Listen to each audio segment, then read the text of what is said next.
Damos por inicio la clase de hoy. El tema es sistema digestivo. Y para poder hablar un poco del sistema digestivo, una pequeña introducción. Como podemos visualizar en la pantalla, vemos que el sistema digestivo, que es un tubo, también llamado tubo gastrointestinal, que da inicio desde la boca hasta el ano, cumple 4 funciones principales. La primera función es transporte de alimentos. Sabemos muy bien que cuando consumimos algún alimento que ingresa por nuestra boca, pasa por el esófago, pasa por la faringe y luego al esófago mediante un movimiento que se llama peristaltismo. Ese movimiento ayuda a que se pueda conducir los alimentos, el hilo alimenticio, hacia el estómago. En el estómago vamos a poder visualizar la segunda función importante que cumple el aparato digestivo, que es de la secreción. En cuanto a la secreción de jugos gástricos, y también a la producción del ácido clorhídrico, el bolo alimenticio se convierte en quimo. Cuando ya se convierte en quimo y por el peristaltismo llega a pasar por el píloro al intestino delgado, en el intestino delgado, la primera porción, el duodeno, empiezan a secretar. Hay 3 glándulas muy importantes conformadas de los 3 órganos sostenibles importantes como son el hígado, la vesícula biliar y el páncreas. El hígado secreta la bilis. La bilis nos ayuda a la emulsión de las grasas. El páncreas nos ayuda al jugo pancreático y con ello el quimo se empieza a formar al kilo. Cuando está en el intestino delgado, la principal función que se da es la absorción de nutrientes. El aparato digestivo es la máquina que nos ayuda a que el alimento de por sí que consumimos podamos absorber los nutrientes esenciales. No lo podemos absorber como energía al alimento propio, sino que tiene que pasar por un proceso donde se va a transformar y disminuyendo hacia sus enzimas más importantes. Por ejemplo, si hablamos de carbohidratos, como podemos ver, se convierten en sus mínimas en azúcares simples, las proteínas en aminoácidos y las grasas en ácidos grasos y glicerol. Poco a poco, mientras vamos dando la ponencia, vamos a ir explicando brevemente cada función. En el intestino delgado, cuando ya se forma el quilo, luego pasa al intestino grueso. En el intestino grueso se da la principal función, que es la excreción de heces. Ahí lo que se excreta es los restos indigeribles de los alimentos hacia el exterior. En esta función importante nos apoya a que podamos, en cuanto a la excreción de heces, es importante para poder eliminar lo que nuestro cuerpo no lo ha digerido. En el aparato digestivo, como lo comentado, está conformado por órganos huecos como son la boca, el esófago, el estómago, el intestino delgado y el intestino grueso. Además del páncreas, el hígado y la vesícula biliar. Es una serie de órganos huecos unidos en un tubo largo y retorcido que va desde la boca hasta el ano. Las bacterias en el tracto gastrointestinal, también llamada flora intestinal o microbiota, ayudan con la digestión. Se dice que en la boca se presenta la mayor cantidad de microbiota que existe en nuestro cuerpo y que gracias a las glándulas salivales nos ayudan a poder digerir mejor los alimentos. En la boca se digiere primero los almidones de los alimentos. Más adelante vamos a poder ver que en el estómago se van a dar el inicio a la digestión principalmente de las proteínas y en el intestino delgado el de las grasas.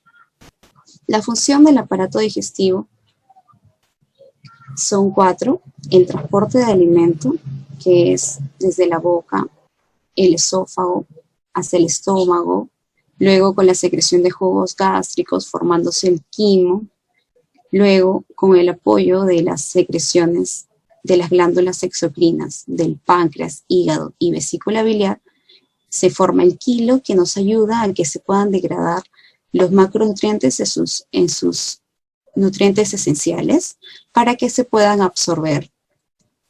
Ello, gracias a las microvellosidades del intestino delgado, se corren al sistema circulatorio y ellos son utilizados para que nuestros órganos puedan cumplir sus funciones vitales. Y por último, la excreción mediante el proceso de defecación. El proceso de la digestión es el mismo en todos los organismos monogástricos, ¿no? Como podemos ver, transformar los glúcidos, lípidos y proteínas en unidades más sencillas. Ello se da gracias a las enzimas digestivas para que puedan ser absorbidas y transportadas por la sangre. Como hemos explicado, los componentes del aparato digestivo, el tubo digestivo lo conforman la boca, el esófago, el estómago, el intestino delgado, el intestino grueso, el recto y el ano. Pero también existen órganos accesorios que nos apoyan mucho para que se pueda dar la digestión. Los dientes nos apoyan con la trituración de los alimentos para que el bolo alimenticio pueda transportarse mejor hacia el esófago y posteriormente hacia el estómago. La lengua nos ayuda a poder humedecer el alimento y así también facilitar el proceso del transporte. Las glándulas salivales nos apoyan en poder digerir los azúcares y sacáridos principalmente, y allí es donde se inicia el proceso de la digestión, primero de los glúcidos, ¿no? Y en la reducción del bolo alimenticio para que se pueda dar el transporte. El hígado nos ayuda en la producción de la bilis, que es un emulsificador de las grasas, y ello se da en la primera parte del intestino, en el duodeno. La vesícula biliar nos ayuda con las glándulas exocrinas en la producción de los jugos pancreáticos. La vesícula biliar nos apoya, también al conducto para que se pueda dar la emulsión de las grasas, y el páncreas con los jugos pancreáticos que van a desembocar en el intestino para que se pueda dar la absorción de nutrientes. La tercera función principal del aparato digestivo. La descripción y funciones. Como hemos podido ver, a la salida del estómago, el tubo digestivo se prolonga con el intestino delgado, que son aproximadamente unos 5 metros.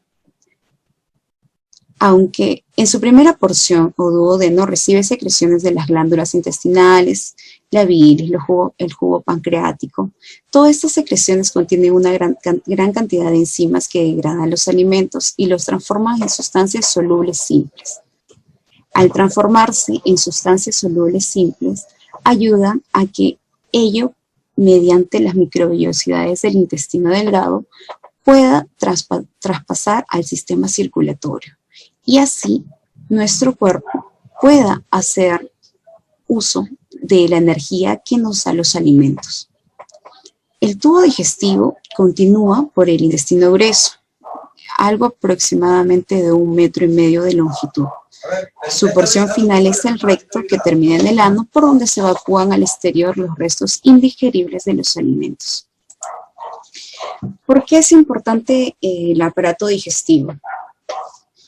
Bueno, nuestro cuerpo necesita la energía para poder cumplir las funciones vitales, como son las funciones del corazón y todos los órganos que nosotros tenemos dentro. Los macronutrientes, como son las proteínas, las grasas, los carbohidratos, las vitaminas, bueno, los micronutrientes como las vitaminas, minerales y el agua, también mediante este proceso van a poder metabolizarse. El aparato digestivo compone químicamente los nutrientes en partes lo suficientemente pequeñas, como ya lo he explicado, para poder absorberse, ¿no? Existen tres macronutrientes principales, las proteínas, las grasas y los carbohidratos. Para que se puedan digerir y puedan realizarse el metabolismo de cada uno en un cuadro posterior voy a detallar en qué órgano se da su metabolismo principalmente, ¿no? Las proteínas se descomponen químicamente en aminoácidos, su estructura mínima, las grasas en ácidos grasos y glicerol, los carbohidratos en azúcares simples, ¿no? Un dato importante que hablan los estudios es sobre que la digestión lo rige la rama autónoma del sistema nervioso coordinado con el sistema hormonal. Se dice que el sistema nervioso autónomo, como ya sabemos, tiene dos ramas, la simpática y la parasimpática. La parasimpática predomina cuando estamos relajados y es la que rige de las órdenes para la digestión. Conocemos muy bien que cuando nosotros nos encontramos en una situación de estrés, donde nuestro cuerpo se encuentra en alerta, porque tal vez estamos preocupados por algo, hemos pasado por una situación muy difícil y nuestro sistema digestivo empieza a alterarse. ¿Cómo se presenta ello? A veces nosotros consumimos alguna preparación y a las pocas horas estamos con el estómago flojo, dolores estomacales, gases o presentamos indigestión. Muchas veces es porque la rama simpática es la que se ha activado cuando nosotros hemos consumido el alimento, ¿no? Entonces, se da esa alteración y produce de que no se dé la digestión de la mejor manera.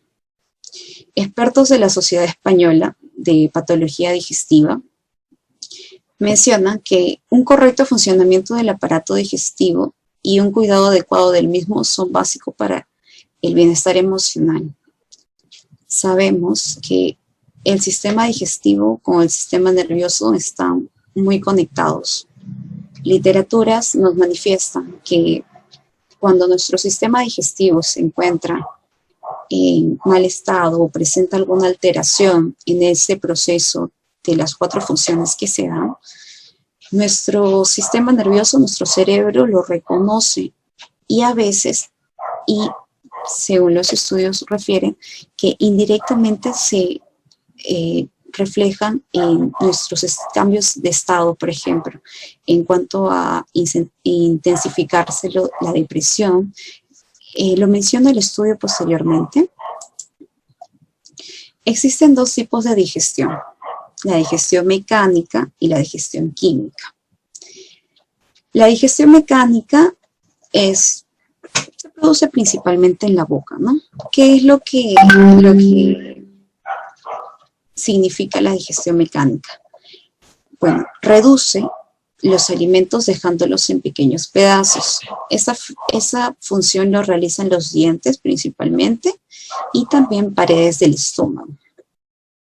La digestión química transforma los nutrientes en sustancias más simples, lo que podemos ver en el intestino delgado, y tan pequeñas que sean capaces de atravesar las paredes del intestino delgado y penetrar el sistema circulatorio. ¿Para qué es importante que penetre el sistema circulatorio? Por las microvellosidades, porque así es como nuestro cuerpo lo acepta para poder darse la energía necesaria para que nuestro cuerpo cumpla las funciones vitales. La digestión química ocurre en la boca, en el estómago y principalmente en el intestino delgado. Una vez que los alimentos han sido descompuestos químicamente en partes lo suficientemente pequeñas, el cuerpo lo puede absorber. Como podemos ver en la foto, las microvellosidades permiten de que ello pueda, como se convirtieron en las sustancias más simples, que puedan atravesar ello y correr y penetrarse al sistema circulatorio. El cuerpo puede absorber y transportar los nutrientes a donde se necesiten. El intestino grueso absorbe agua y los productos de desecho de la digestión se convierten en heces, ¿no? Como ya hemos visto en el PPT anterior, los nervios y las hormonas ayudan a controlar el proceso de la digestión. Ahora, acerca del transporte de los alimentos.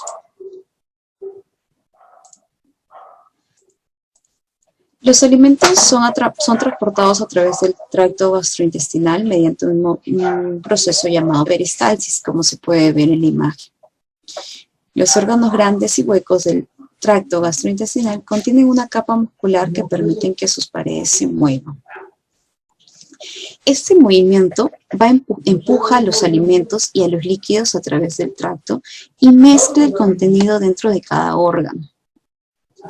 El músculo detrás de los alimentos se contrae y ello facilita a que los alimentos se deslicen hacia adelante, mientras que el músculo que está frente a los alimentos se relaja para permitir que los alimentos se movilicen. Comenzamos a explicar las características de cada órgano que constituye el aparato digestivo y las funciones de cada uno.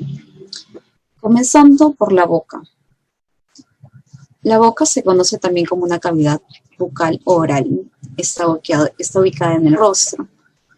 Y, como ya hemos mencionado, es el órgano donde se da el inicio de la digestión. Es la abertura corporal por la que se ingieren los alimentos. El proceso digestivo comienza cuando una persona empieza a masticar. Las partes principales de la boca, los dientes, la lengua y las glándulas salivales. ¿Por qué es importante que nosotros mastiquemos los alimentos? En la boca hay más microbiota que en el estómago, debido a que en el estómago se secreta el ácido clorhídrico, que reduce en bastantes cantidades la microbiota presente en el estómago.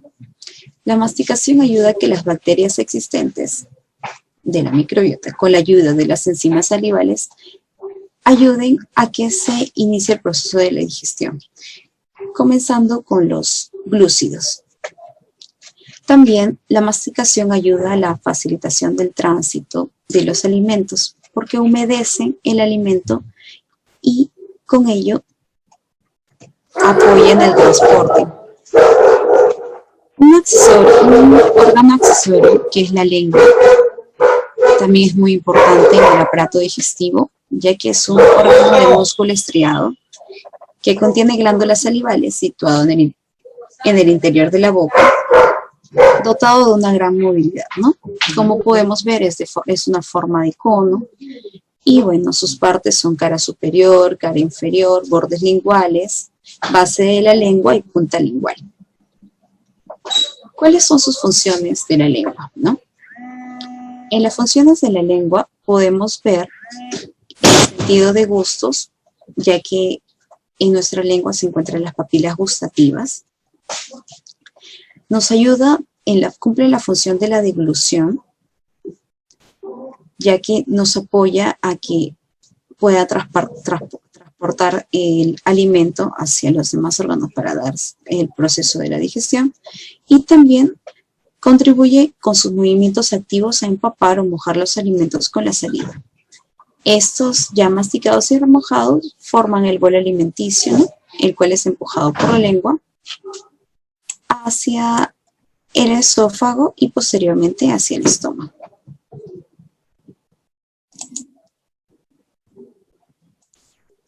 Siguiendo con la faringe. Bueno, la faringe es una estructura en forma de tubo que ayuda a respirar. La faringe se encuentra acá. Posteriormente a la faringe se encuentran dos segmentos. La laringe, que se encuentra por la parte posterior, y el esófago en la parte externa de atrás. Este conducto del esófago es lo que nos permite a que Ah, ok, discúlpeme. Voy a elevar un poco más la voz. Gracias, Fernando. Ahora sí, a ver. Seguimos con el siguiente órgano, que es la faringe.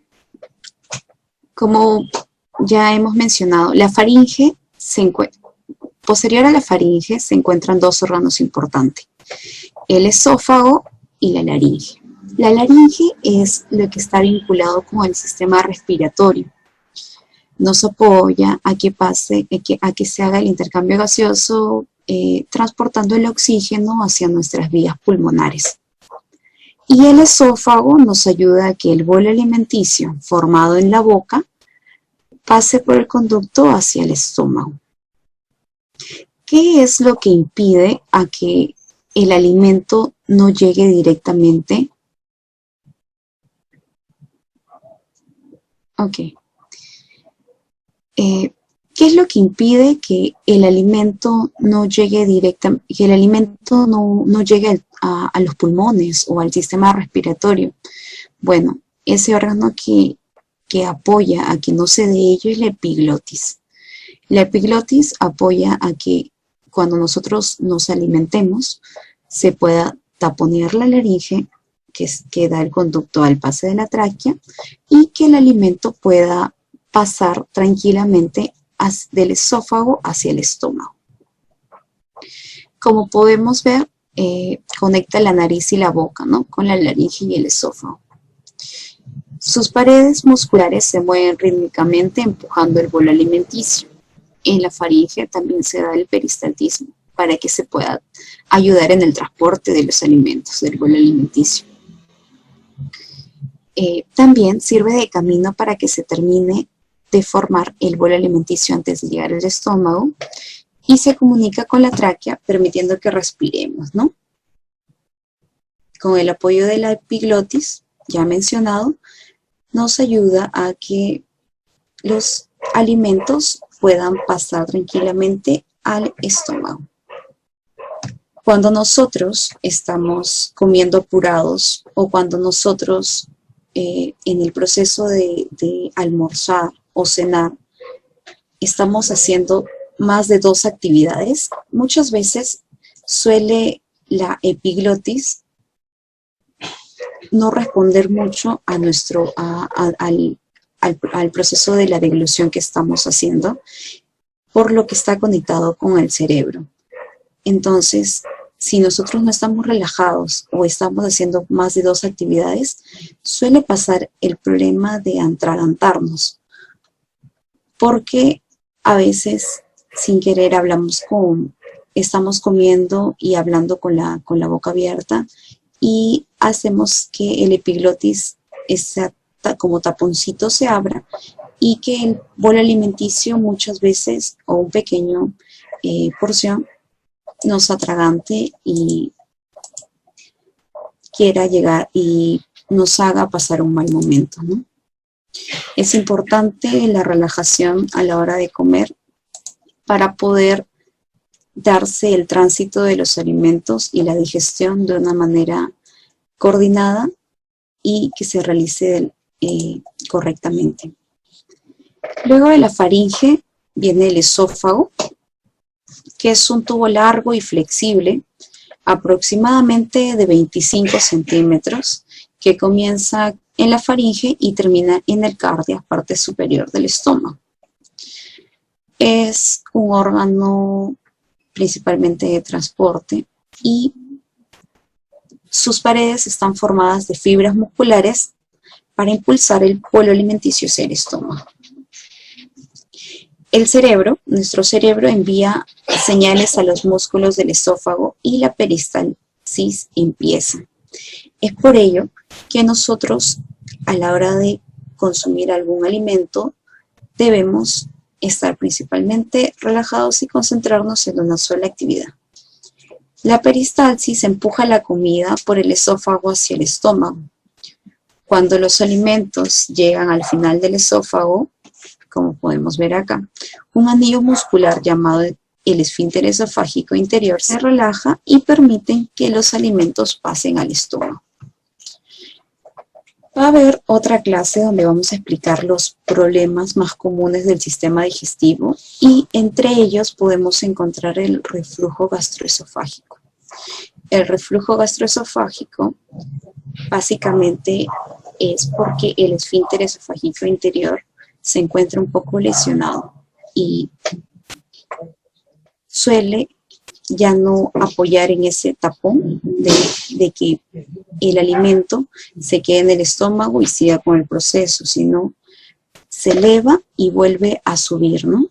Pero ya ese alimento sube con el ácido clorhídrico, entonces se empieza a dañar mucho el esófago y suelen tener lesiones muy fuertes en el esófago, las personas que tienen reflujo gastroesofágico.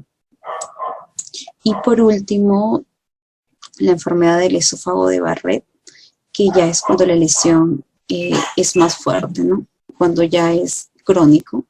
Y en casos muy difíciles se necesita alguna intervención más grande, ¿no? A nivel quirúrgica. En el estómago es la primera porción del aparato digestivo en el abdomen, ¿no? Tiene una capacidad de 1,5 litros aproximadamente y tiene 2 células principales que nos ayudan a la digestión, encontradas sus células parietales, que nos ayudan a células centrales y células parietales. Las células centrales nos ayudan a la producción del ácido clorhídrico y el factor intrínseco. Y las células parietales nos ayudan a que el pexinógeno más el ácido clorhídrico secretado en el estómago se pueda convertir en la pepsina. Pero ¿para qué es importante la pepsina? La pepsina es un factor importante para la digestión de las proteínas y que sin ese factor muchas veces no se va a dar la correcta digestión de las proteínas, ¿no? Que se da a su inicio en el estómago. Las glándulas situadas en el revestimiento del estómago producen ácidos estomacales, los ya mencionados, y enzimas que descomponen químicamente la proteína de los alimentos, como es la pepsina. Una de las funciones principales, el almacenamiento temporal del alimento. Se dice que cuando consumimos el almuerzo o la cena, que son las cantidades de alimentos más proporcionales, nuestra digestión se demora cerca de máximo entre 4 horas. Entonces, en ese tiempo que se da todo este proceso de la digestión de nuestro almuerzo o comidas o la cena, muchas veces se da... cumple también una función de almacenamiento temporal de alimentos mientras se va dando todo ese proceso. Mezclar el bolo alimenticio con la secreción gástrica, ¿no? Hasta que se obtiene el quimo. El bolo alimenticio baja desde la boca, faringe, esófago, llega al fundus. Se combina con el jugo gástrico y el ácido clorhídrico y se convierte en quimo, ¿no? En quimo, y que después va a ser transportado al intestino para que se pueda dar la absorción. Una de sus funciones principales es fragmentar el alimento en partículas pequeñas mecánicamente, además de secretar el factor intrínseco, esencial para la absorción en el ileón de la vitamina B12. Es importante poder conocer algunos casos, por ejemplo, que se ve mucho en los hospitales, cuando algunas personas se realizan la banda gástrica o alguna operación donde hay recorte del estómago. Cuando se da el fraccionamiento de la parte del fundus en su totalidad o abarca alguna porción más de la parte anterior del estómago, hay una fuerte repercusión en la absorción de vitamina B12, por lo que muchas personas que se realizan alguna intervención quirúrgica relacionado al recorte del estómago, tienen anemia megaloblástica y necesitan una suplementación ya crónica, una suplementación de toda su vida de vitamina B12. Es importante poder identificar, ¿no? Ello también algunos casos que se dan. En el intestino delgado, cuando el quimo pasa a la primera porción del duodeno, se sitúa en la cavidad abdominal, es un tubo alargado y huevo y mide unos 7 metros de longitud, ¿no? Está conformado por el duodeno, la primera porción, yeyunio y el ilium. Las microvellosidades son las que permiten principalmente la absorción de micronutrientes. Una red de neuronas y todo tipo de neurotransmisores conectan las paredes del estómago y el intestino con el córtex cerebral, enviando información de lo que pasa en el aparato digestivo. Muchas veces cuando nuestro sistema digestivo se encuentra con alguna alteración, reporta ello al sistema nervioso. Y también indirectamente hay una alteración de las hormonas. El 95% de las emociones, disculpen, el 95% de la serotonina, uno de los neurotransmisores más importantes del cuerpo, se encuentran en el intestino. La digestión en el intestino delgado, ¿no? El hígado y el páncreas vierten los líquidos que fabrican en la primera porción del duodeno, ¿no? La bilis contribuye a disolver las grasas, lo que facilita su asimilación. Por su parte, los líquidos fabricados por el páncreas completan la digestión de las proteínas y de los azúcares, los jugos pancreáticos que habían comenzado en el estómago. Es importante la colaboración del hígado, de la vesícula biliar y del páncreas para que se pueda dar todo ello. En la absorción de los alimentos, una vez digeridos los alimentos, sus componentes deben pasar a la sangre para ser distribuido a todos los órganos del cuerpo mediante las microvellosidades, ¿no? La absorción de los azúcares y las proteínas es bastante sencilla. Sin embargo, las grasas mezcladas con las bilis pasan primero a los vasos linfáticos para entrar luego al torrente sanguíneo. Las grasas mezcladas con las bilis y disueltas parcialmente en agua forman un líquido blanco y espeso llamado quilo. El ilio es donde se da la absorción de la vitamina B12, que es la última porción del intestino delgado. En el ilio el ilio se vacía dentro del ciego del intestino grueso. Cuando se da la formación del quilo, el quilo desemboca, el quilo es transportado hacia el colon, hacia el intestino grueso por la válvula ileocecal. En él se absorben las vitaminas B12 y la mayor parte de sales biliares, ¿no? Secreción, absorción y motilidad, que complementan el procesado de nutrientes. La mucosa del yeyunio ileal contiene cúmulos de tejidos linfoides denominadas placas de Peyer, que son más numerosas en el ilio. El intestino grueso, cuando ya se conforma el quilo y desemboca en la válvula ileocecal para poder transportarse por el colon, en esta porción del tubo gastrointestinal se da la fermentación. Es la última porción del sistema digestivo formado por el ciego, el colon, el recto y el canal se une al intestino grueso en el abdomen inferior a través de la válvula ileocecal ya mencionada. Es aproximadamente 1,5 metros la longitud que lo conforma el intestino grueso. En el colon es donde hay la mayor población bacteriana microbiota para que pueda darse la fermentación. Haciendo un recordaris de lo ya visto, existe microbiota en gran parte del tubo gastrointestinal. Existe comenzando desde la boca, En el estómago hay una cantidad muy disminuida y bastante inferior que los otros órganos por el ácido clorhídrico, que ayuda mucho a que ello se disminuya. Pero mientras va pasando al intestino delgado y del intestino delgado se va conformando hacia el hilo y pasar al intestino grueso,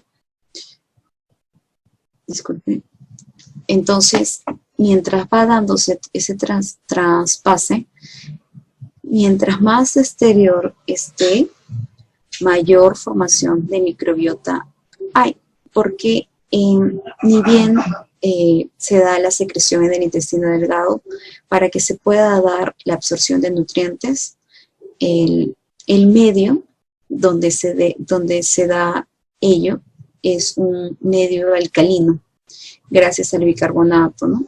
Entonces, poco a poco el desarrollo de la microbiota que se encuentra en el intestino permite a que puedan estar perpetuados mayormente en gran cantidad en el intestino grueso. La microbiota cumple una función importantísima. Nos ayuda a que se pueda dar la fermentación y posterior producción de las heces. En el ciego, que es la primera porción del intestino grueso, acá lo vemos,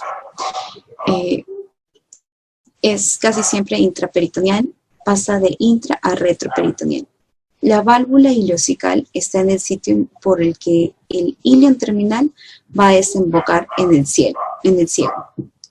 Es el traspase para que pueda darse, pueda pasar el quilo hacia el intestino grueso para que se pueda dar la excreción de los alimentos de las porciones, ya no son alimentos, que nos han digerido, ¿no? Mediante el proceso de la fermentación. Esta desembocadura se realiza por medio de una abertura longitudinal rodeada de músculo circular. Su función posiblemente es retrasar la progresión del contenido intestinal hacia el intestino grueso. Posee numerosas bacterias que contribuyen a la reducción de algunas sustancias de difícil absorción por otras estructuras, así como la celulosa. Tiene la capacidad de recibir alimento no digerido y en estado acuoso proveniente del intestino delgado. Absorbe también electrolitos, principalmente sodio y potasio. El páncreas. El páncreas es un órgano alargado, cónico y localizado transversalmente en la parte dorsal del abdomen, detrás del estómago. Acá está. El lado derecho del órgano, cabeza del páncreas, es la parte más ancha y se encuentra en la curvatura del duodeno. Posee una parte cónica izquierda llamada cuerpo del páncreas, se extiende ligeramente hacia arriba y su final, llamado cola, termina cerca del vaso. Hay una patología que también lo vamos a ver en la posterior clase acerca de enfermedades gastrointestinales, que es el cáncer de la cabeza del páncreas. Las funciones, ¿no? Las enzimas secretadas por el tejido exocrino del páncreas ayudan a la degradación de los carbohidratos, proteínas, grasas, ¿no? En el duodeno. Estas enzimas son transportadas por el conducto pancreático hacia el conducto biliar en forma inactiva. Cuando entran al duodeno se vuelven activas y allí es donde empieza el proceso de la absorción de nutrientes.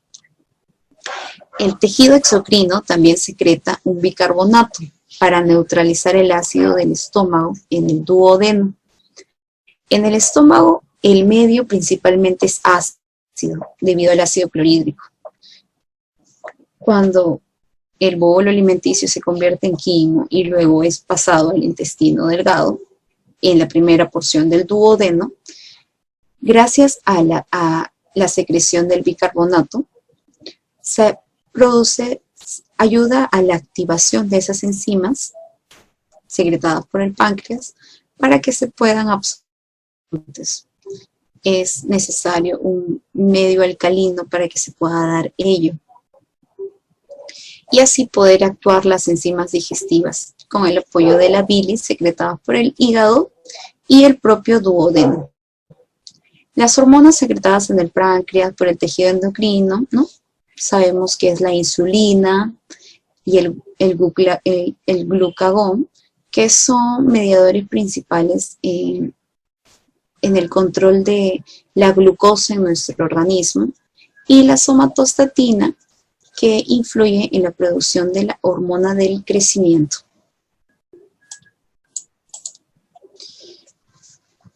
Otro órgano importante, accesorio, es el hígado. Es la glándula más voluminosa de la anatomía y una de las más importantes en cuanto a la actividad metabólica del organismo. Al hígado también lo llaman nuestro laboratorio. Se localiza en el hipocondrio derecho. Su consistencia es blanda y depresible. Está constituida por parénquima de color pardo rojizo, recubierta por una cápsula fibrosa llamada cápsula de Gleason. ¿Cuáles son sus funciones?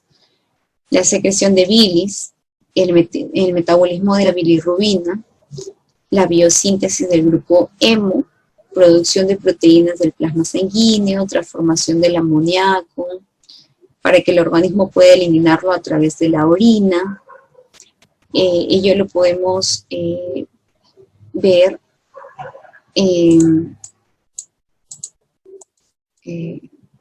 a través de la orina. Y bueno, procesa las bebidas alcohólicas y algunos medicamentos o fármacos para que puedan ser eliminados por la orina. Elimina las impurezas de la sangre y almacena hierro, vitamina A, vitamina B12 y vitamina D. Los ácidos biliares disuelven las grasas. Ayudan a la emulsificación de las grasas. La producción de jugos digestivos. ¿Qué son los jugos digestivos? Es una mezcla de secreciones de varias células epiteliales, ¿no? Especializadas tanto superficiales como de las glándulas gástricas.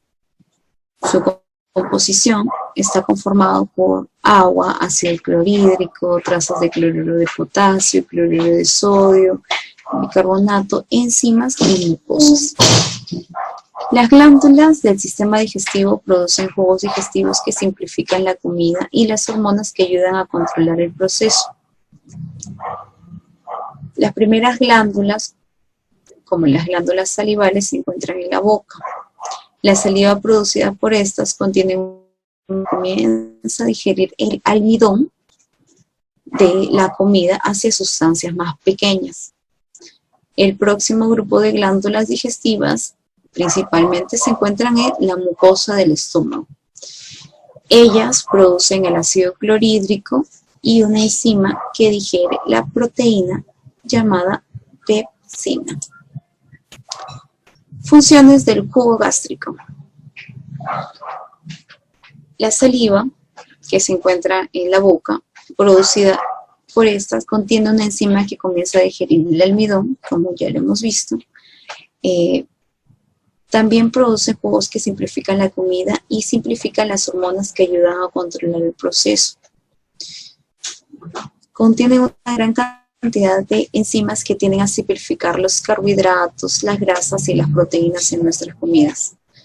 El jugo gástrico es esencial para simplificar un macronutriente en una sustancia mínima, ¿no? En un nutriente mínimo para que pueda ser absorbido por el intestino delgado. Pero el jugo gástrico ayuda solo a que ello pueda simplificarse en su sustancia mínima, las proteínas, carbohidratos y grasas. La respuesta es no.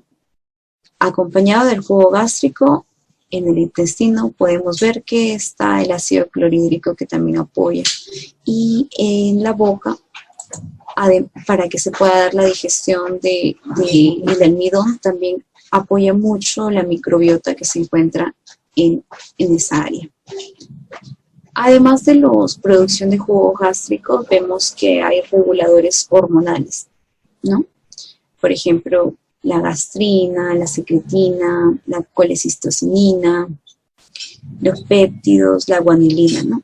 Los reguladores del sistema digestivo son las hormonas producidas y secretadas por las células en la mucosa del estómago y del intestino delgado. Son liberados hacia la sangre del tracto digestivo, van a través del corazón y a través de las arterias y luego regresan al sistema digestivo donde estimulan los jugos gástricos y el movimiento intestinal como un círculo vicioso, porque la digestión nunca para, siempre está en constante, en constante proceso. Las funciones, como podemos ver, la gastrina causa estimulación del ácido en el estómago para disolver y digerir comida. Es necesario también para el crecimiento de la pared del estómago, intestino delgado y del colon.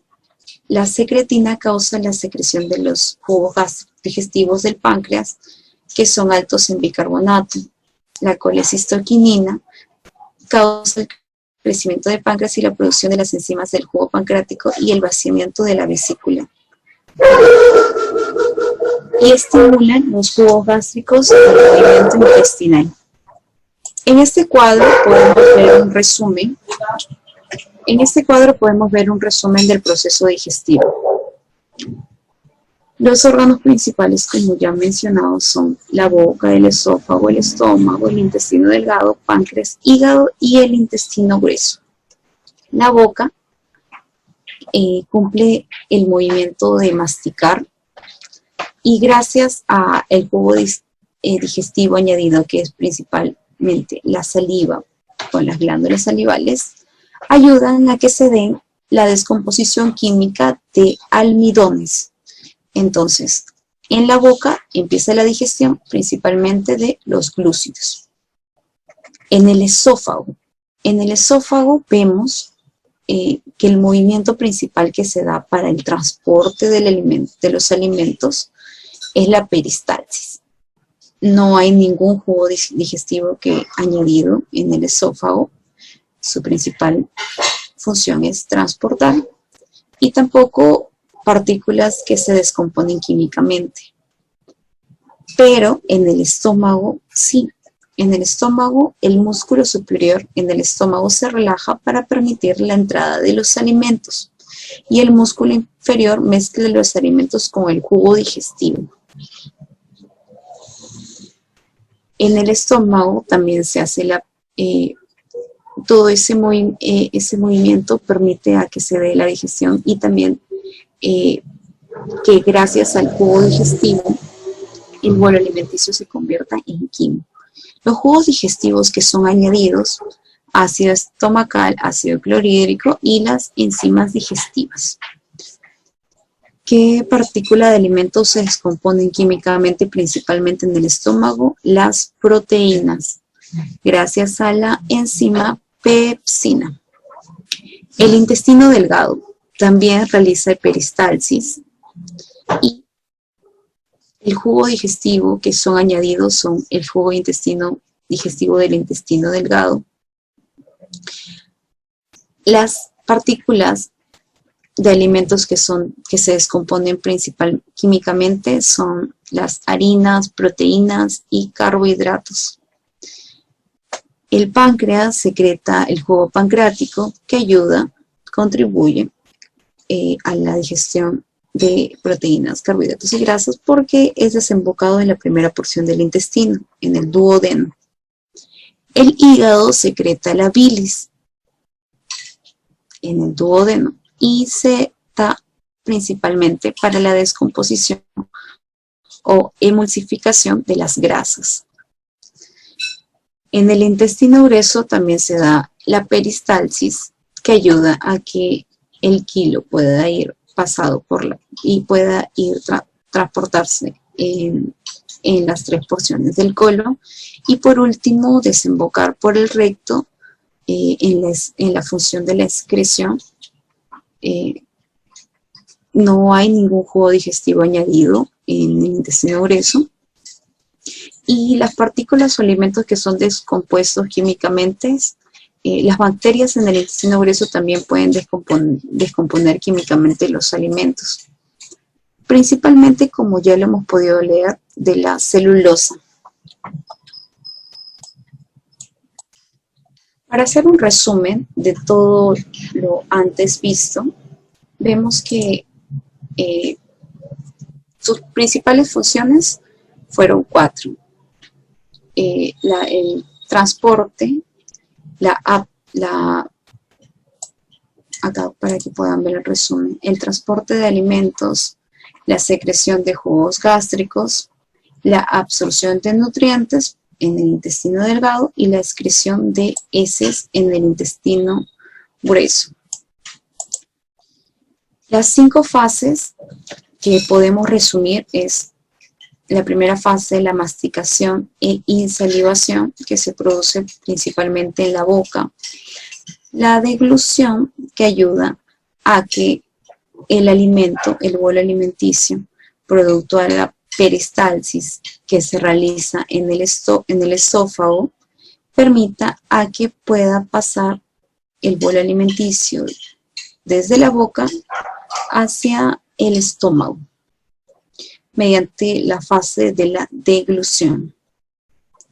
En la digestión estomacal podemos ver que el cardias, que es como la puertita que permite el ingreso del bolo alimenticio hacia el estómago, cuando ya está cerca el bolo alimenticio por llegar al estómago, se abre el cardias e ingresa hacia el estómago. En el estómago lo recibe el jugo digestivo y el ácido clorhídrico, que mediante las células ya vistas, las células parietales y las células centrales, las células parietales y las células centrales, nos apoya para que se pueda dar la digestión de proteínas, principalmente por la enzima pepsina, y el bolo alimenticio se convierte en quimo.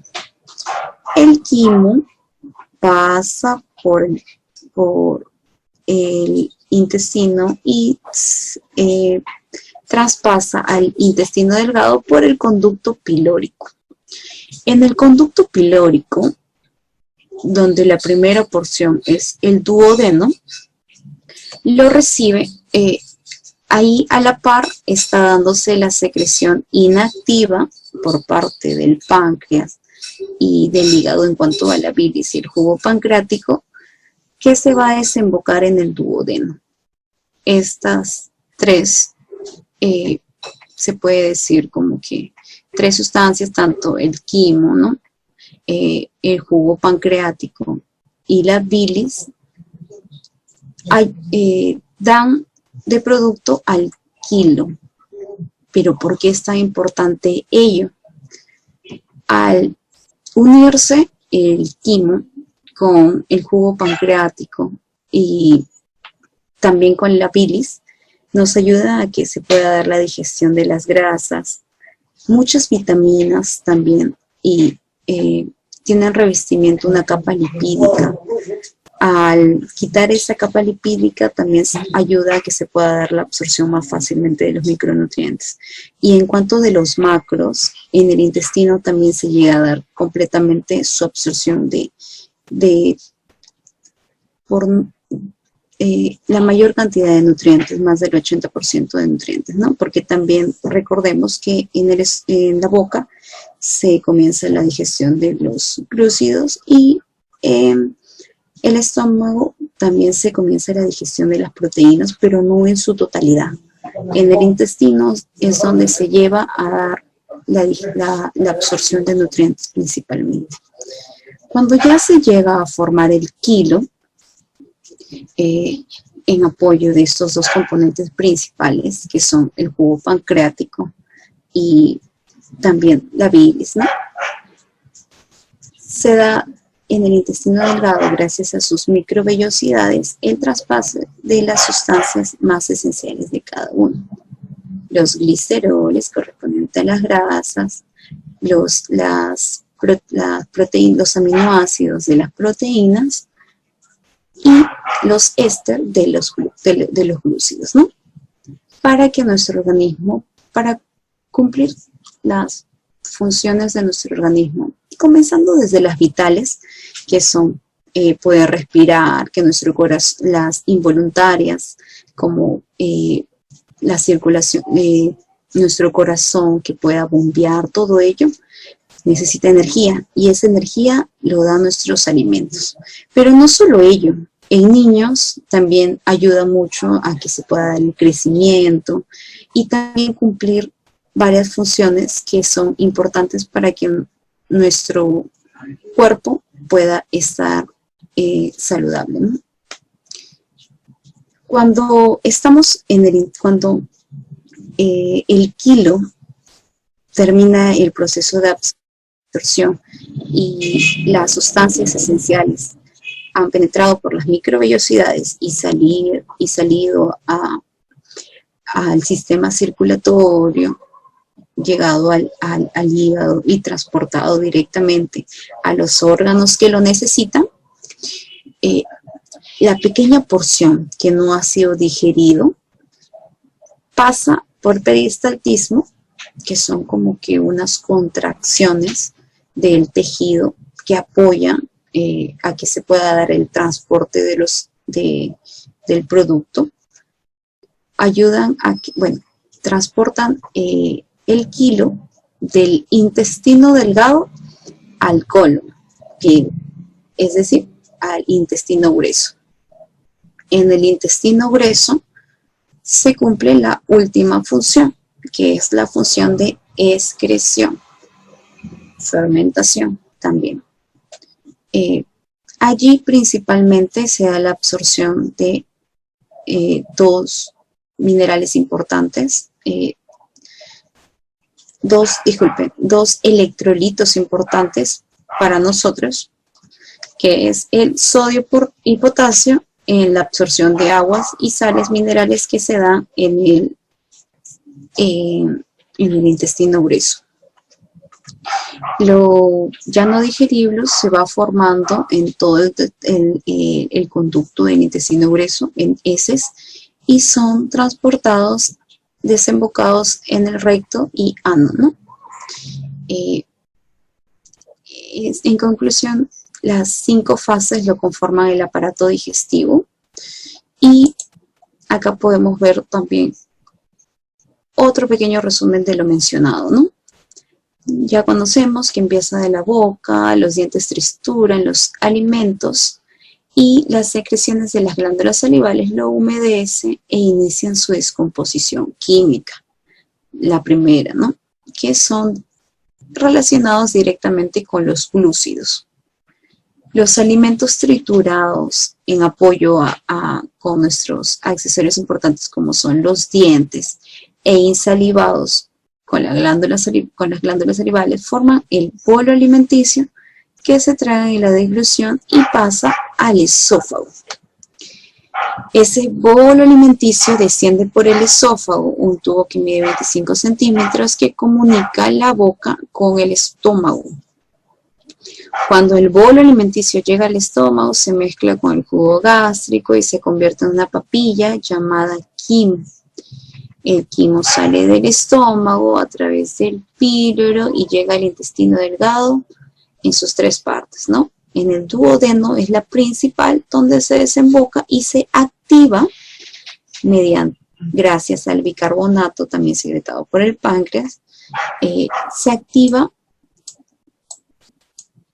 las enzimas para poder dar la principal función de la absorción, que se desemboca en las 3 partes del intestino delgado. En el duodeno, ¿no?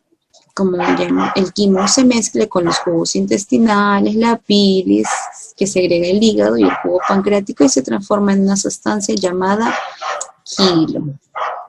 El exterior del intestino delgado está tapizado por vellosidades. A través de ellas las sustancias nutritivas son absorbidas y pasan a la sangre, que las llevará a todas células del cuerpo. El tubo digestivo Continúa por el intestino grueso, que mide 1,5 metros.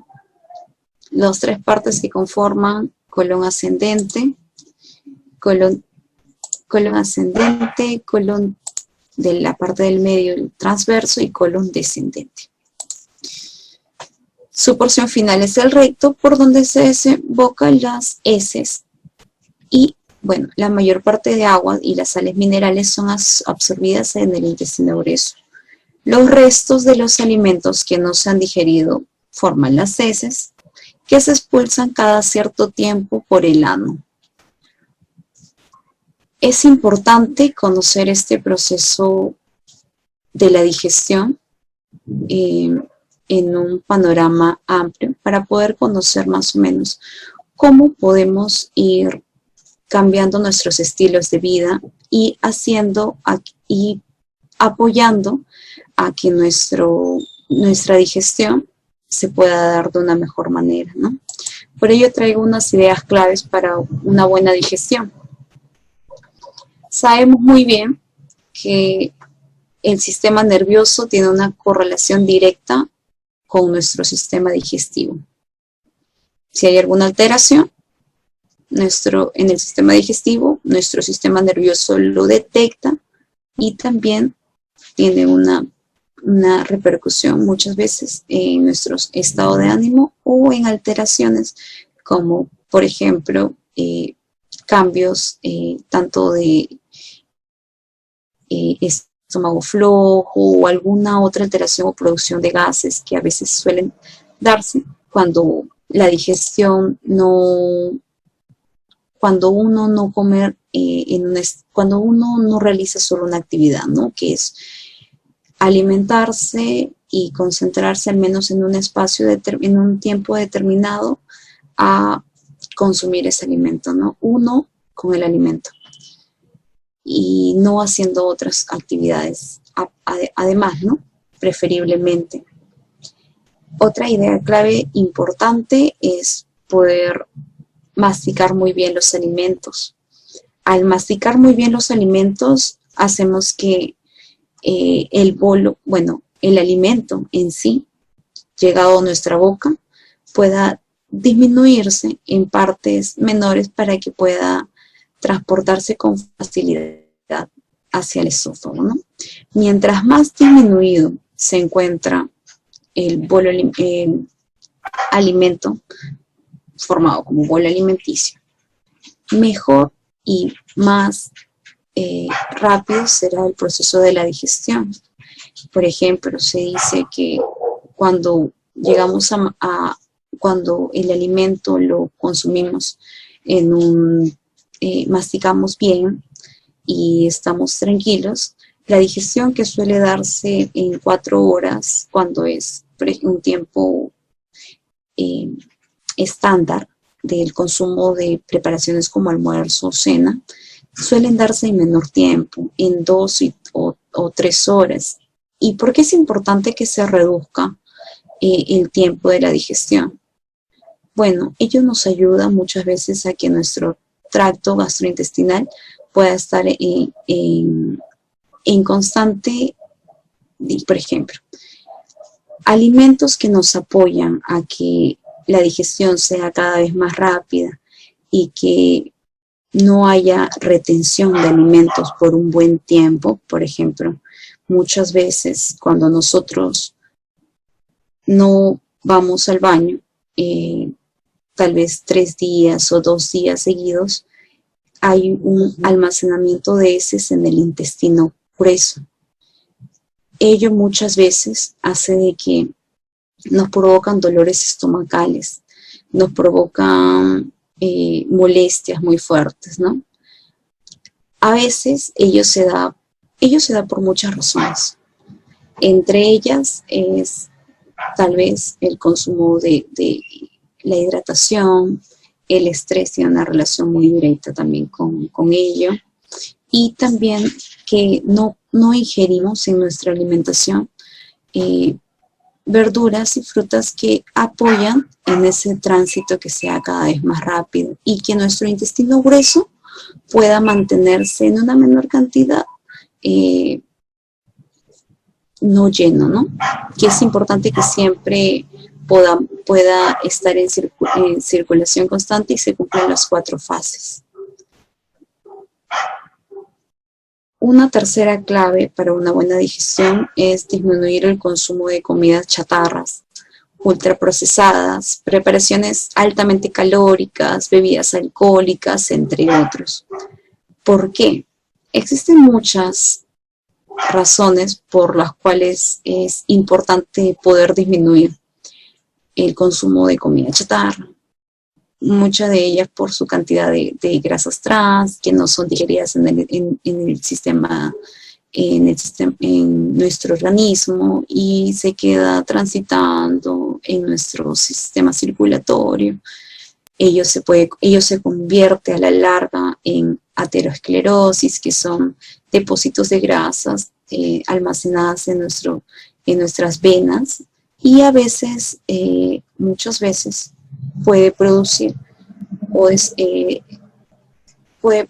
un paro cardíaco, problemas cardiovasculares, ¿no?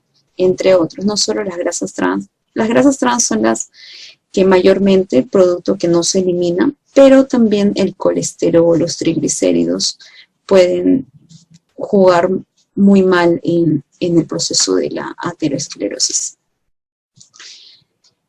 Ello es relacionado a las grasas, pero si lo relacionamos con el sistema digestivo, también el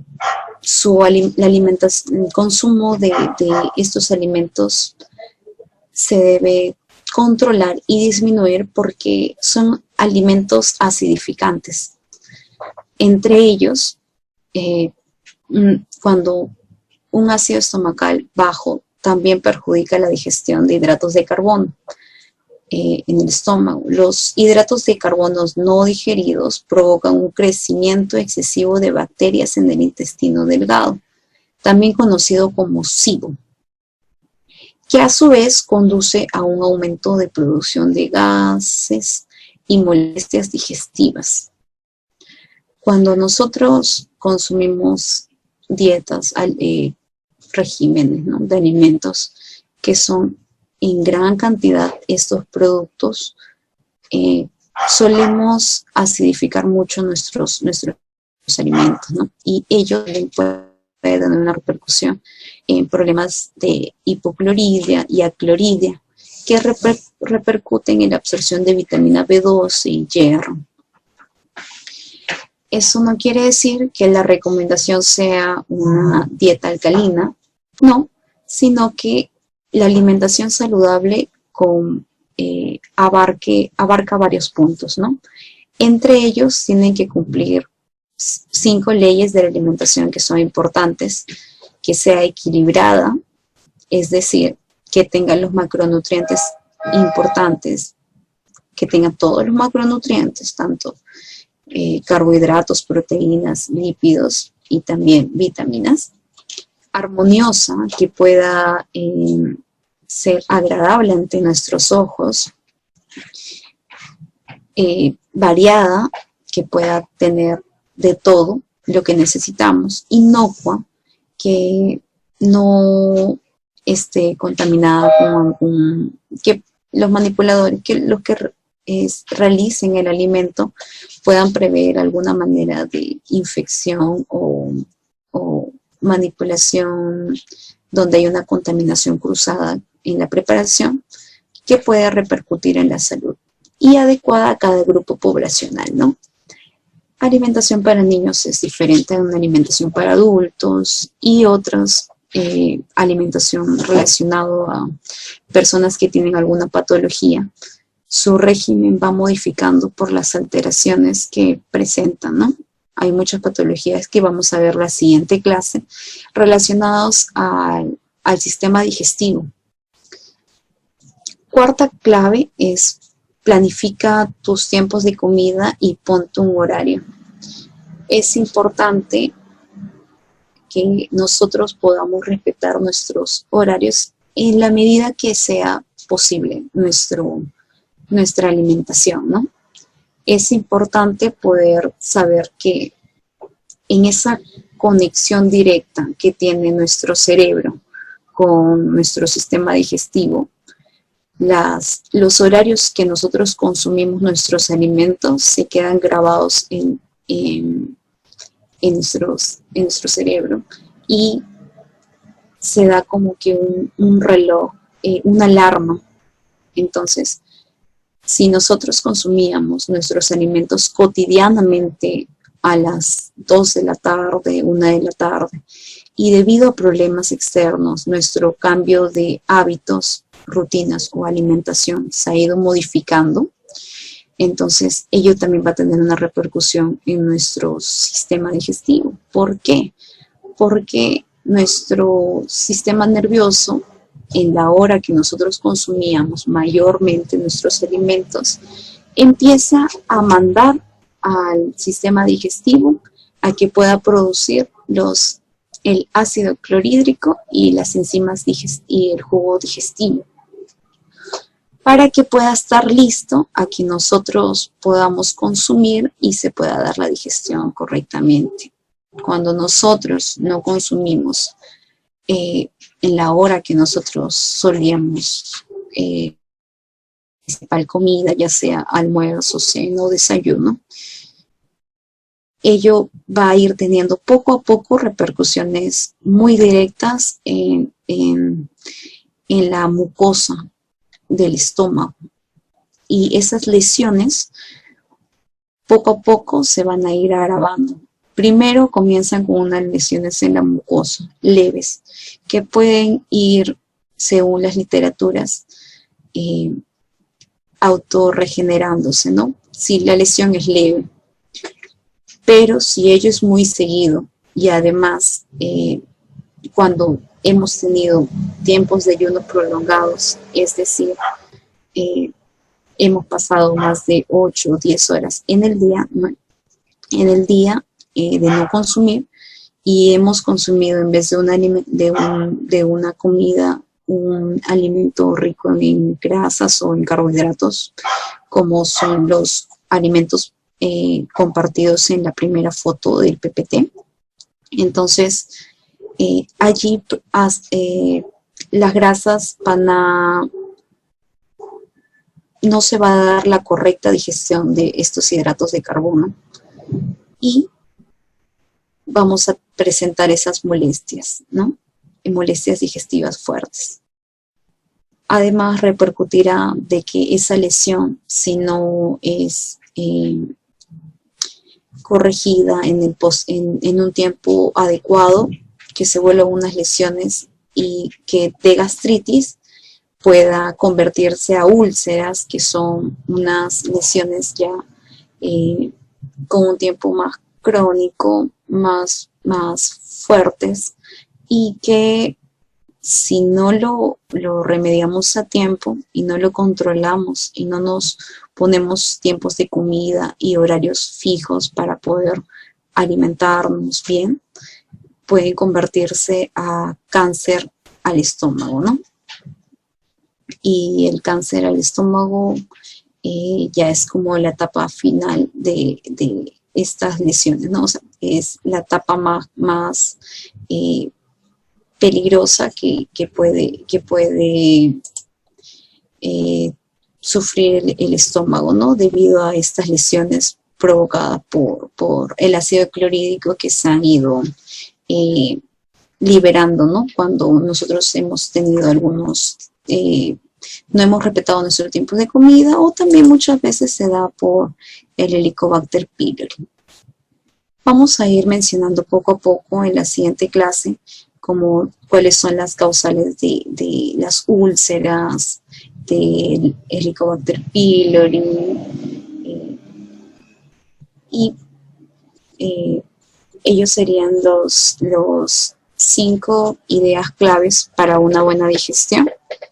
En esta foto última es un pequeño ejemplo de un estándar en cuanto a adultos sanos, que también vamos a explicar en otra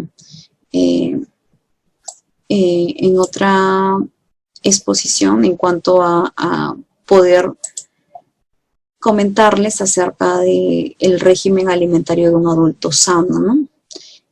qué es lo que necesita, sus requerimientos, eh, qué alimentos son los adecuados para algunas patologías, cómo se van a dar cómo se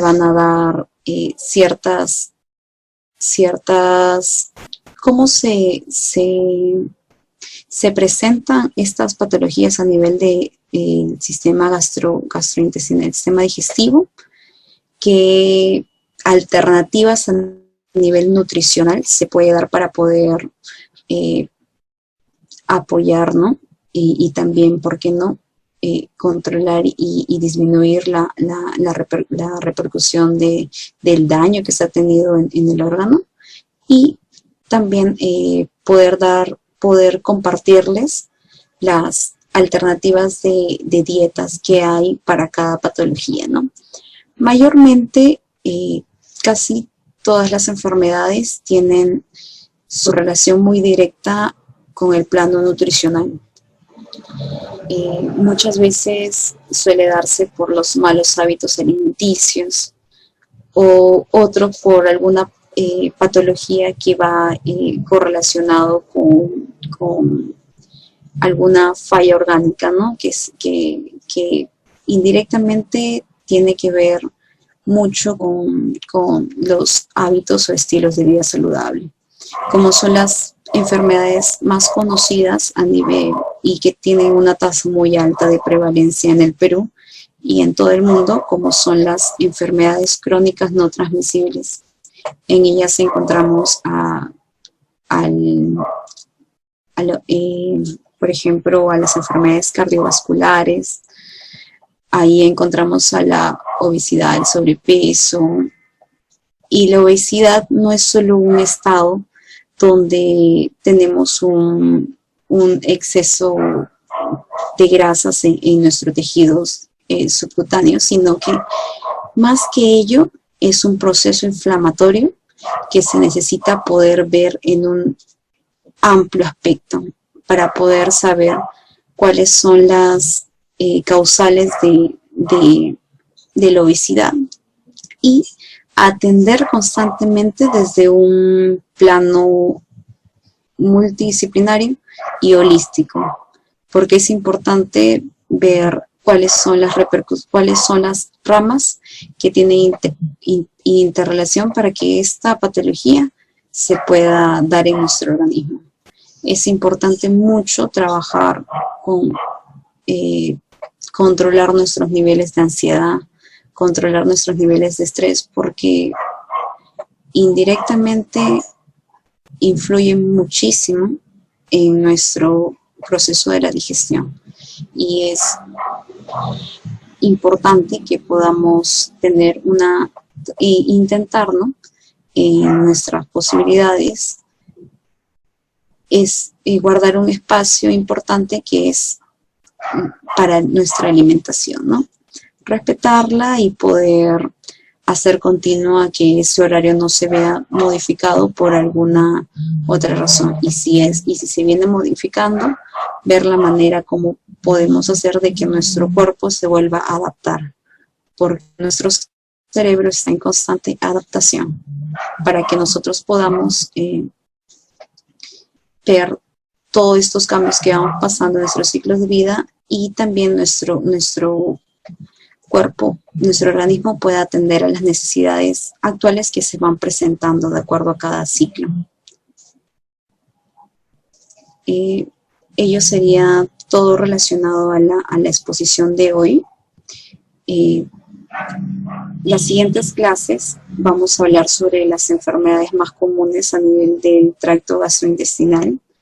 También vamos a hablar posteriormente a las enfermedades crónicas no transmisibles. Vamos a conocer un poco sobre el plano de cómo poder planificar un requerimiento de un adulto sano, cómo poder identificar la composición química de los alimentos y poder ver de qué manera ello controlar, ¿no? La planificación que se le haga a los a los pacientes y vamos a ver los tipos de dietas que suelen tener, principales patologías, y además también vamos a ver en cuanto a las principales normas de la manipulación de alimentos y poder mostrar un panorama amplio a nivel práctico el último mes, si nos acompaña en las posibilidades, ver la manera de cómo poder realizar las muestras en el ámbito de las preparaciones o dietas, ¿no? Relacionadas a, por ejemplo, las dietas hiposódicas, hipoglúcidas, hipoalergénicas, las dietas, principalmente ellas, ¿no? Las hipoglúcidas, las hipoalergénicas, las hiposódicas y también las que son de bajas en residuos y las astringentes. Espero que les haya gustado la exposición y estamos dispuestos a escuchar a poder responder cualquier interrogante presentada.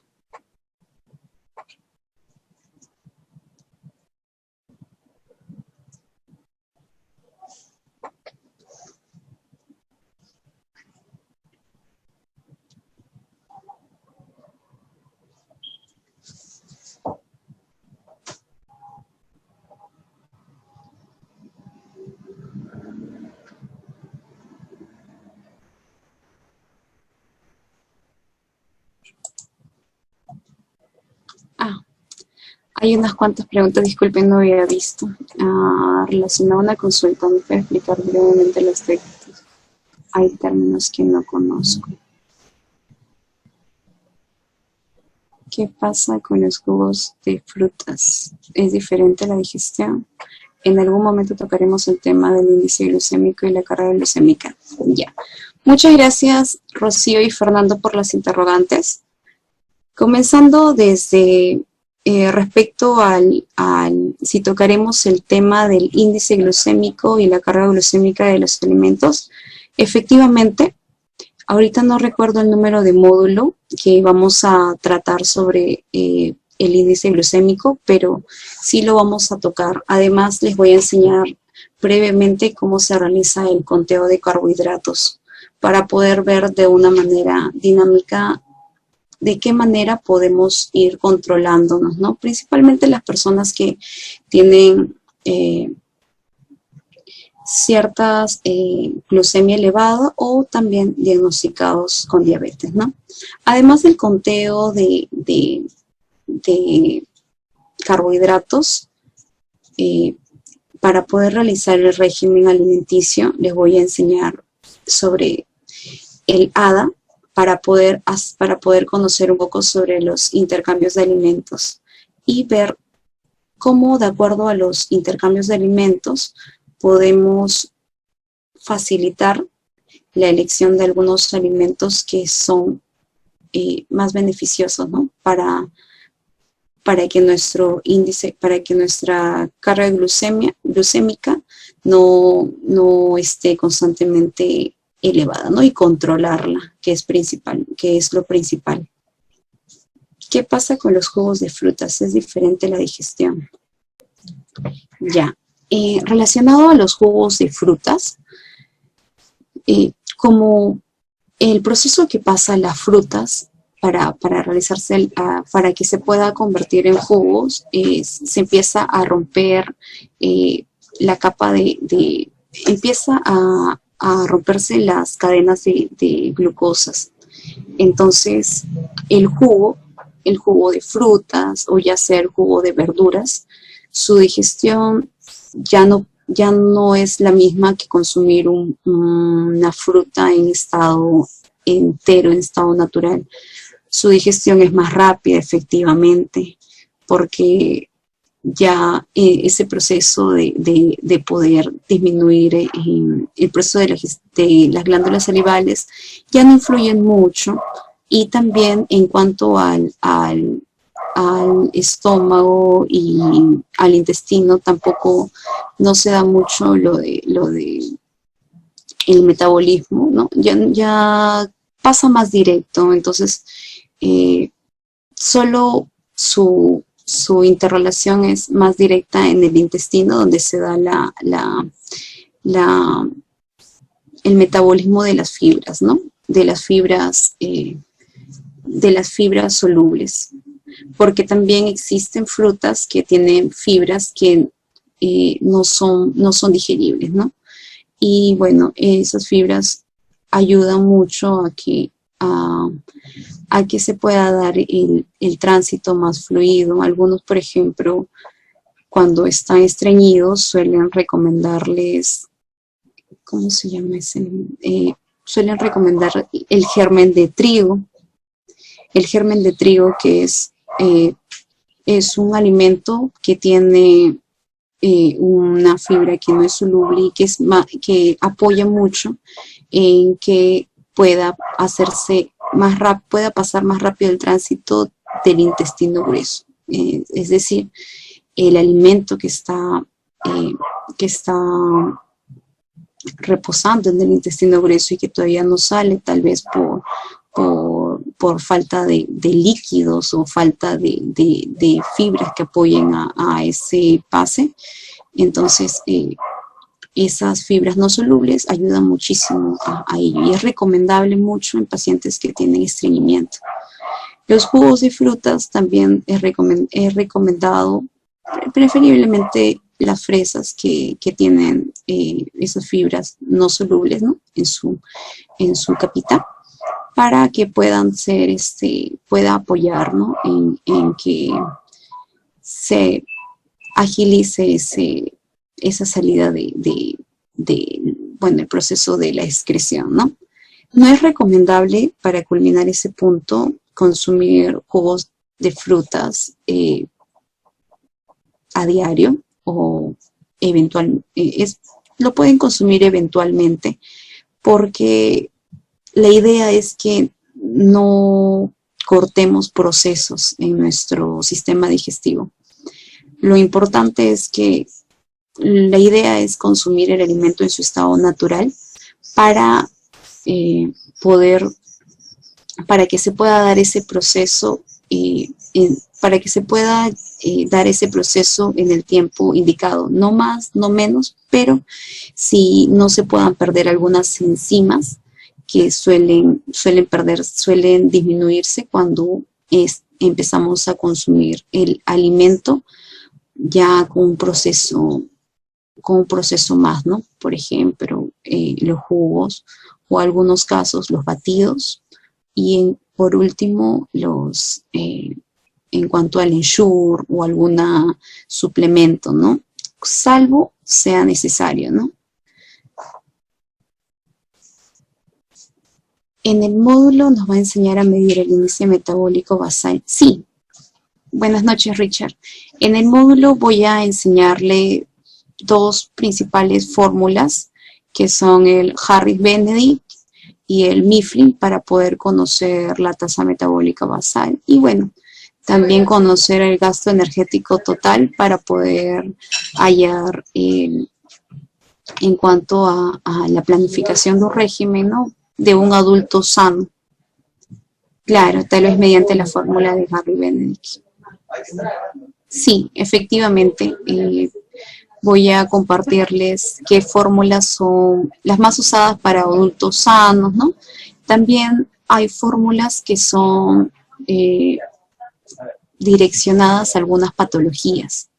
Por ejemplo, bueno, patologías o algunos trastornos tal vez, ¿no? Por ejemplo, cuando hay personas que desean adelgazar o disminuir de peso y tener una dieta hipocalórica como principal actividad para poder bajar de peso, utilizan la fórmula de Knox, que también les voy a compartir y les voy a dejar las referencias para que también puedan averiguar un poco más internamente acerca de las literaturas en cuanto a poder hallar el requerimiento energético total. Yo quisiera saber más sobre dietas modificadas. ¿Dietas modificadas en relación a qué tema, disculpa?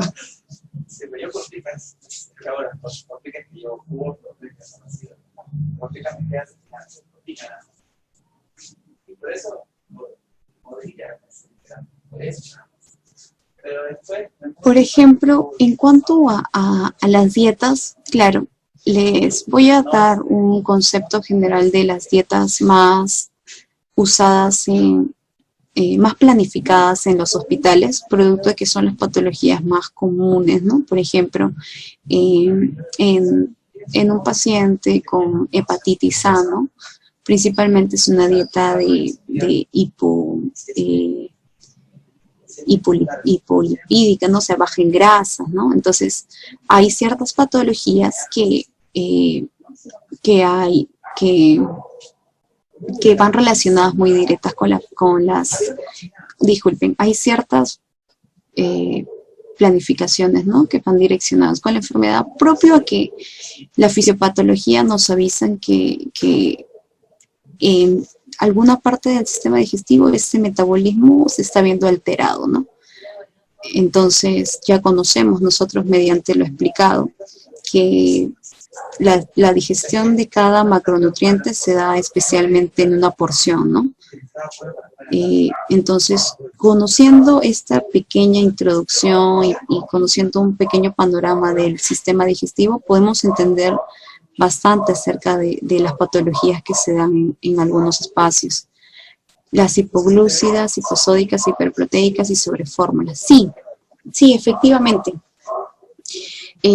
Vamos a explicarles sobre las dietas hipoglúcidas. Bueno, en dietas hipoglúcidas para pacientes, bueno, principalmente diabéticos, voy a enseñarles sobre el intercambio de alimentos, sobre el ADA.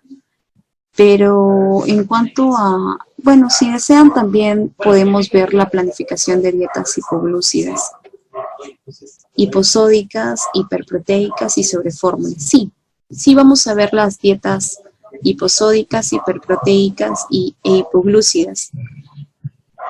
Preferiblemente en cuanto a dietas relacionadas a pacientes diabéticos, es una herramienta demasiado útil en los hospitales, es el intercambio de alimentos y que también se enseña mucho al paciente para que pueda conocer cómo él mismo puede ir controlando, ¿no?, su consumo y también de una manera didáctica pueda saber si ha excedido o no lo que necesita, ¿no? Las cargas y descargas de carbohidratos en una dieta impediría que el metabolismo baje al hacer una dieta hipocalórica. Las cargas y descargas de carbohidratos impediría que el metabolismo baje al hacer una dieta hipocalórica. Efectivamente, algo que vamos a ver y que podemos dar un adelanto, no hay problema en este espacio, ya que hay tiempo.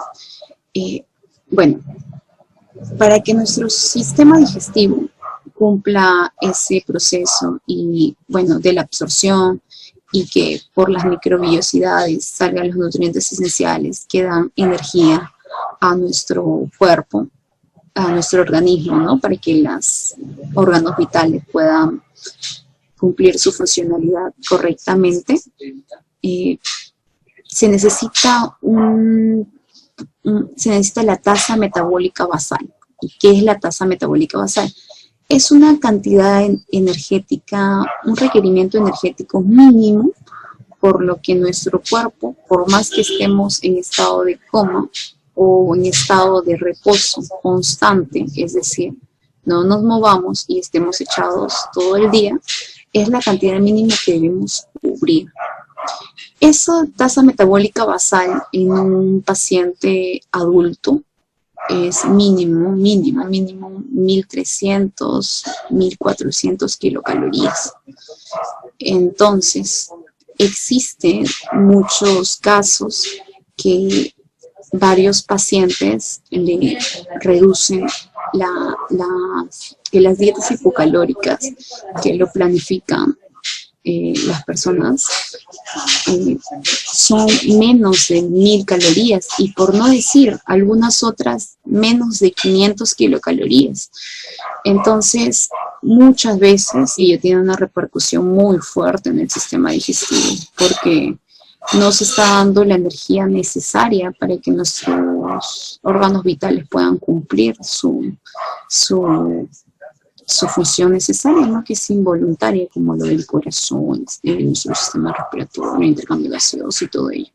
Entonces, la dieta hipoglúcida que les voy a mostrar, la dieta, disculpen, hipocalórica que voy a mostrarles en el posterior módulo, es una dieta que no vaya, no atente con nuestras funciones básicas del organismo, pero que sí vaya disminuyendo, ¿no? Proporcionalmente, que es la idea.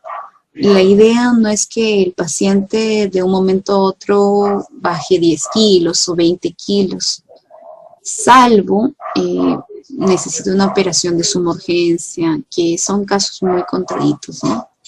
Pero, y bueno, y que atente su vida con los obesos mórbidos, ¿no? A ellos, sí, en varios casos, varios profesionales aceptan las operaciones, ¿no? Porque ya es un estado muy, ¿cómo decir? Muy grave, ¿no? Que se encuentran en obesidad mórbida grado 3, ¿no? Y si sigue con ello, en cuanto al daño, va a ser muy fuerte, ¿no? Porque le puede dar un paro cardíaco o alguna otra patología que atente mucho más rápido a que pueda fallecer, ¿no? La persona. A ver, otra pregunta.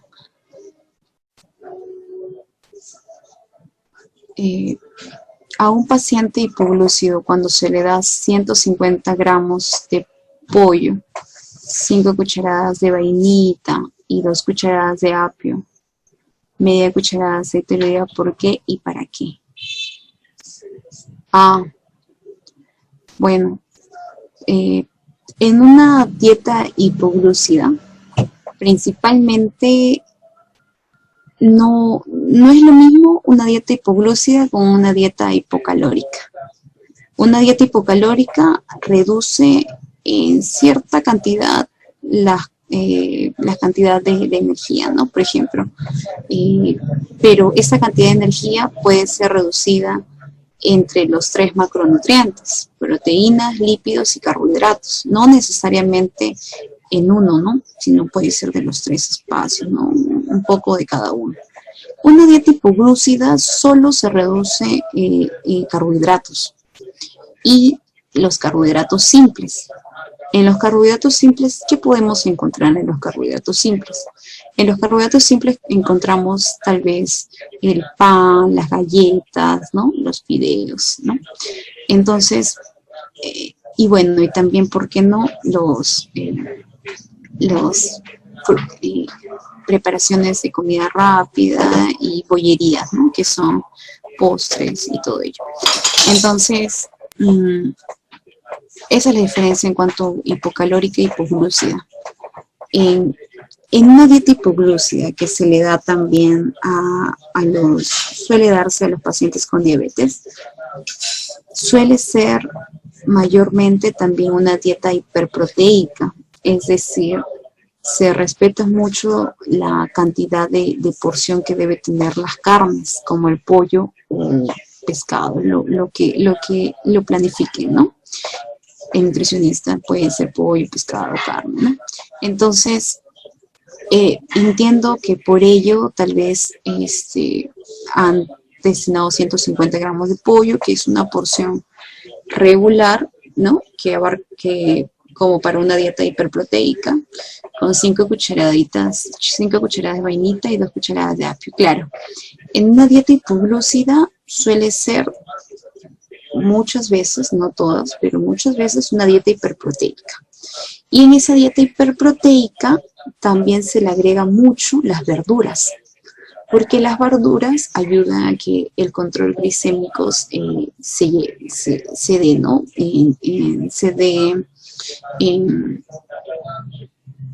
Se pueda dar un mejor control glicémico, ¿no? Hay verduras, ya no se trabaja mucho con el índice glucémico de las frutas o verduras. Por ejemplo, hace un par de años se decía, ¿no?, que los alimentos eran prohibidos, algunos alimentos, porque su índice glucémico es elevado, ¿no? Y hay clasificación, ¿no? Índice glucémico alto, mediano y bajo. Pero ahora ya no se rigen mucho en los hospitales por índice glucémico, sino se rige más por carga glucémica. ¿Y qué es la carga glucémica? Es como nuestro organismo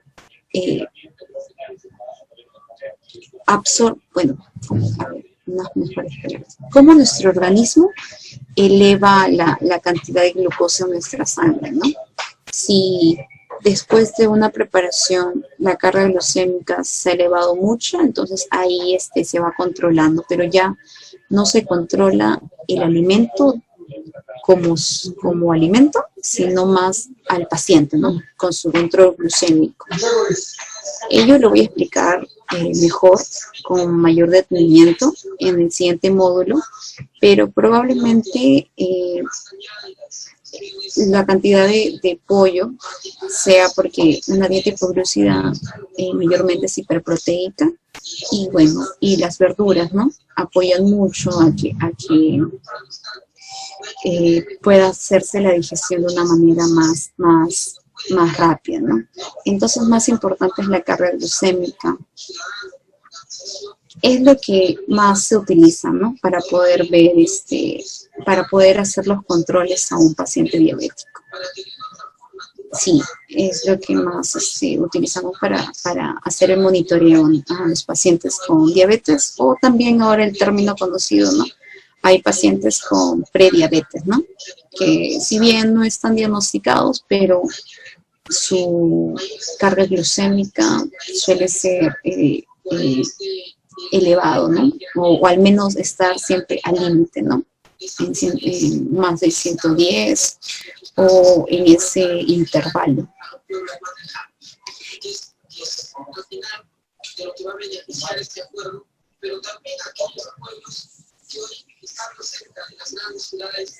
Sí, es importante trabajar en parámetros controlados, ¿no? Por ejemplo, si hablamos de dietas hiperproteicas, no vamos a... hay ciertos grados donde se puede elevar hasta un cierto punto la cantidad de proteínas, ¿no? Por ejemplo, es una dieta hiperproteica, pero al límite inferior, ¿no? En un paciente con diabetes suele ser, ¿no?, 1,5 gramos de proteína. Hay dietas hiperproteicas que se elevan mucho, ¿no?, y puede llegar hasta 3 o 4 gramos de proteínas por kilo. Ello ya se ve en patologías o en casos, por ejemplo, como deportistas calificados, ¿no?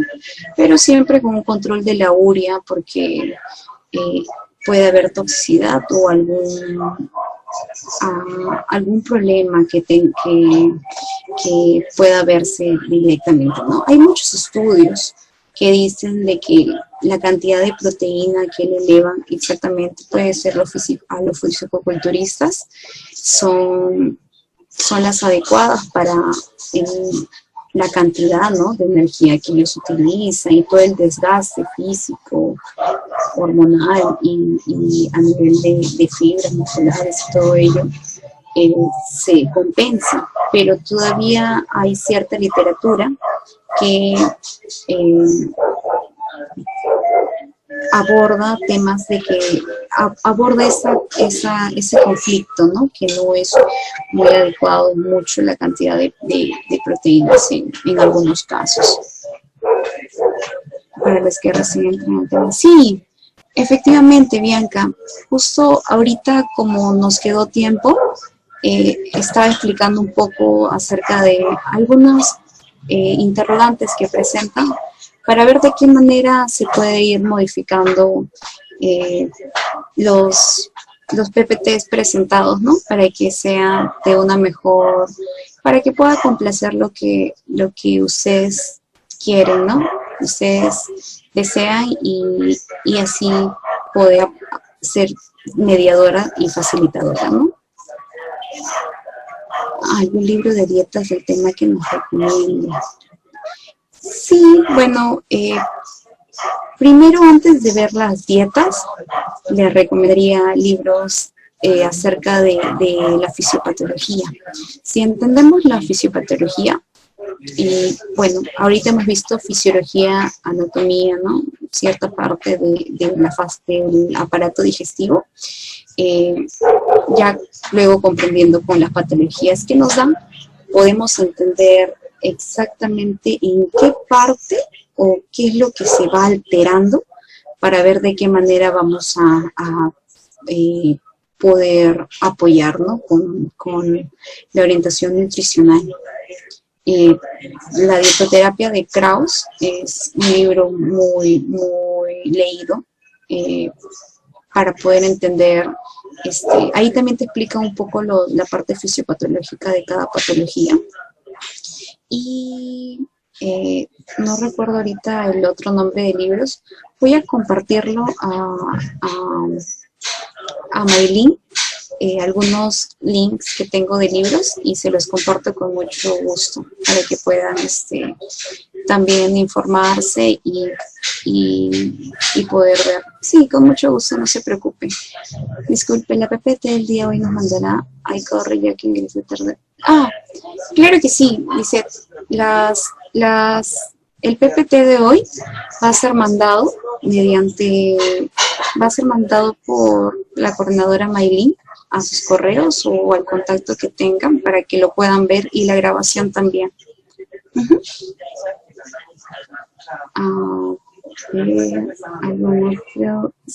Sí, habrá una clase más detallada sobre ello. Claro, ahorita hemos visto el primer tema acerca del mundo que vamos a entrar, ¿no? A ver un poquito, conocer un poco acerca del sistema digestivo. Ya después, en cada módulo que hablemos de cada tema, voy a tratar de explicarles cada cierto, bueno, de una manera detallada, los conceptos, ¿no? Y ver cómo podemos hacerlo cada vez más dinámica, ¿no? Ello, y también entendible. Por favor, que nos envíen a nuestro correo. Ah, está bien. Muchas gracias. Sí, les voy a enviar los links de los libros y el PPT presentado. El último módulo, he planificado 5 temas importantes que creo que sería de mucha ayuda para poder entender un poco sobre lo de la dieta y todo ello. Bueno, el primer tema del último módulo de práctica va a ser poder compartirles, ¿no? Ejercicios de poder practicar, cómo ver, cómo planificar un régimen, ¿no? En un adulto sano, cómo realizar los intercambios, ¿no? La planificación, poder hacer, y también, si la oportunidad nos permite, poder ver cómo es la realización de algunas dietas, ¿no? O cómo se puede, bueno, principalmente qué lleva cada dieta y poder verlo en la práctica, ¿no? Para poder ver de qué manera vamos a poder compartir todos, ¿no? Y si se da la oportunidad de poder ir a un espacio o o verlo en vivo, ¿no? Y hacer la práctica, pues sería fenomenal. Si no, veríamos la manera de cómo se puede dar de una mejor manera, ¿no? La parte práctica.